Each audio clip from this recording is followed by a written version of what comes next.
Also at guard, number 2, Judel Fuentes. At center, number 10, Cedric Manzano. The other guard, number 7, Jaramer Cabanag.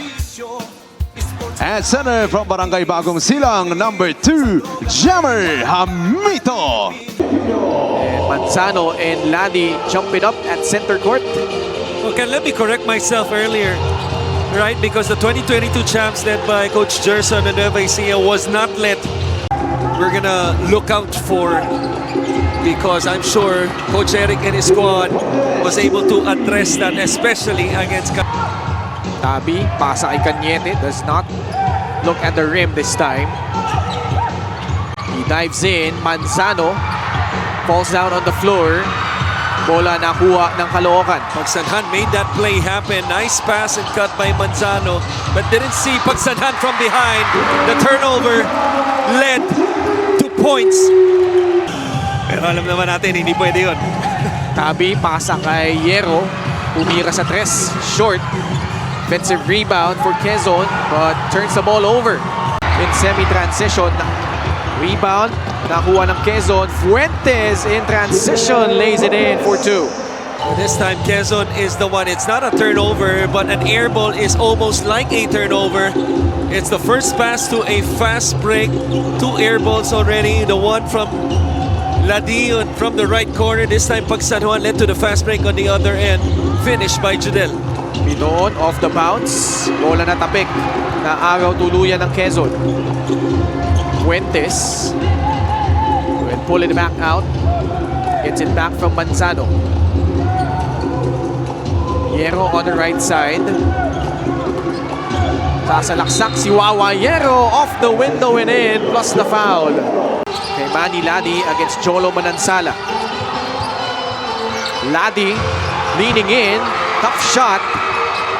And Quezon doing a good job making Ladi uncomfortable. And they make them pay on the other end. Macaloni, basket and 1. Napapanood ngayon ang Quezon na abante ng 8 puntos kontra Caloocan. 13-5. Kalat is in the ball game. Got his pocket picked by Cabanal. Manansala soars and scores. There's a reason why pinasok agad nito ni Coach Eric si Cabanal, the former MPBL MVP. 2 impactful plays defensively with a defensive rebound, that time with a steal that led to 5 fast break points. Then, about first 5-6 minutes of the first quarter would have the advantage, not that time though. Thompson sa poste, making a quick move on Will Macaloni. Count it, plus the foul. And the key, Ken, to what you said. He calls Ludovice, Abundo, Opiso, and Banal his warriors.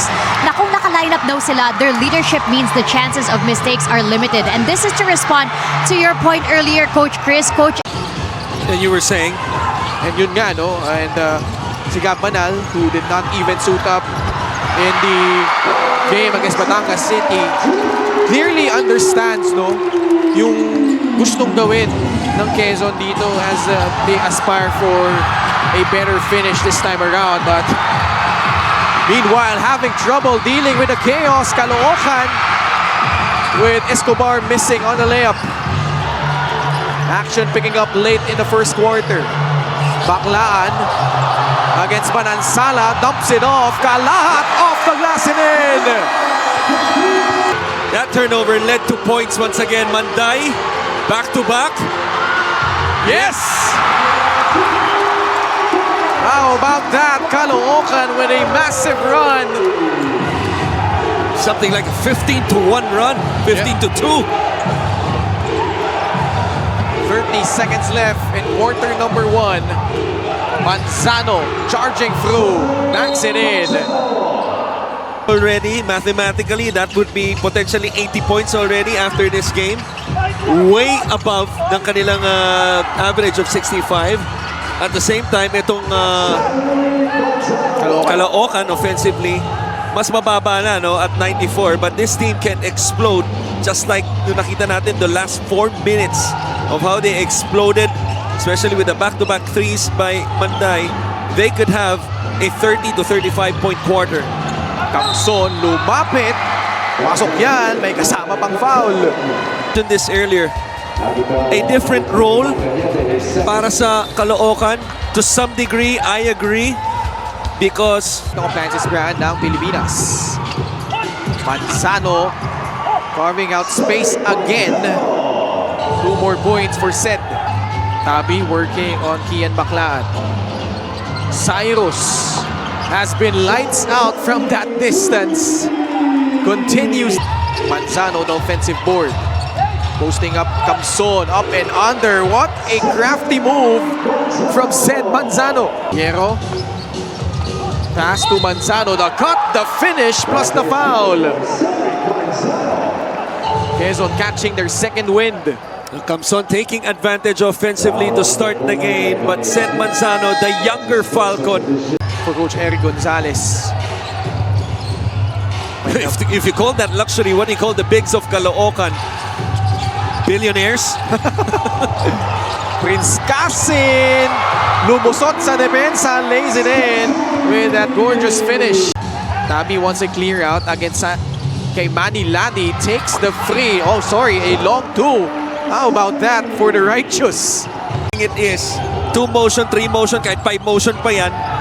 Eh kung nasushoot mo naman, wala naman sasabing ibang tao. Pero ito, 1 motion shot to.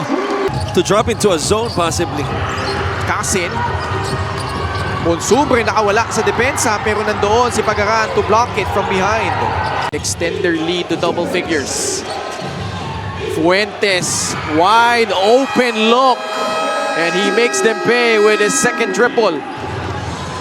Manday popping out. Ladi. But Manday rejects the ball screen off the glass and in. Kalahating milyon na yun, Oo nga. pinamigay doon. Another steal. Ladi, nice pass. Banday finishes the fast break. 10 points for Jeff Banday.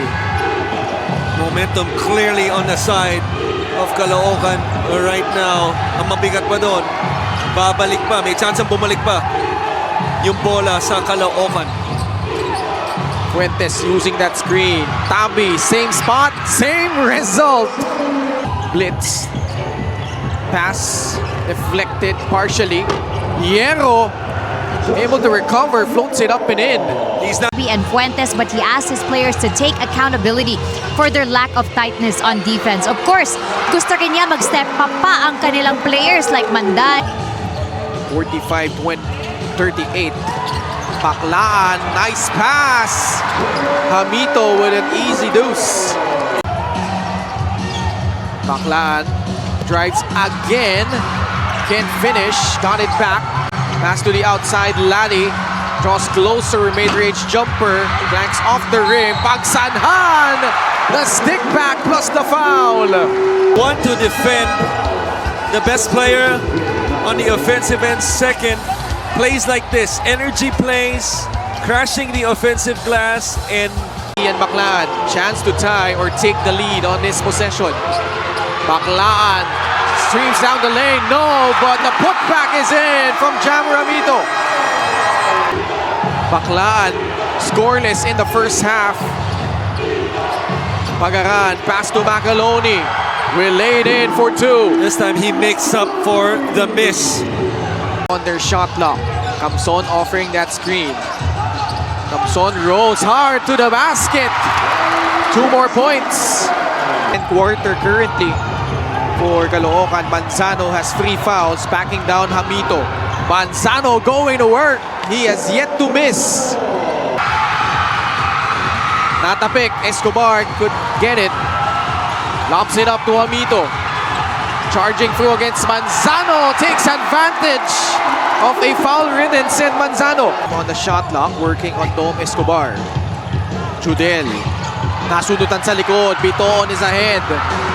In a foot race with Judel Fuentes. Fuentes. They locate Sed Manzano. What a Pumihit move. Manzano with a strong pivot to the basket. Once again, in a big game. Backdoor cut, Hierro with an easy finish. A beautiful read that time by 9 on the shot clock. Cabanag straight to the cup.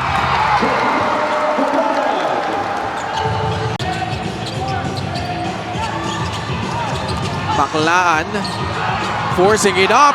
Tough shot but makes it anyway. There's a reason why he's very close to Kevin Kembao, because that one-hander is something that they have in common. Manzano on the low block against Eric Camson. Baklan, great anticipation. The acrobatic finish on the other end. Camson offering that screen. Panday, change of direction. Jeff, tight pass. Smaller lineup right now for Quezon. You're right. Cañete at the 5. Drive by Manansala, gets the step on kay Manilani. Pass to Hierro, 7 on their shot clock. Fuentes bails them out with a big-time triple. It's a small lineup. This time the screener, Jolo Manansala, close out late. Fuentes makes the defense. Fuentes. Shot clock winding down. Manzano. Too strong. Manansala gives them another possession. We are down to the last 2 minutes. And that basket gives them the lead by Jodel Fuentes. In the second half. Fuentes got blitz. Manansala off the dribble. What a strong move by Jolo Manansala. 9 points, yes. But it feels like he was like Don Ochea when Quezon played Batangas. The things that he did on both ends, invaluable. Joshua Hierro.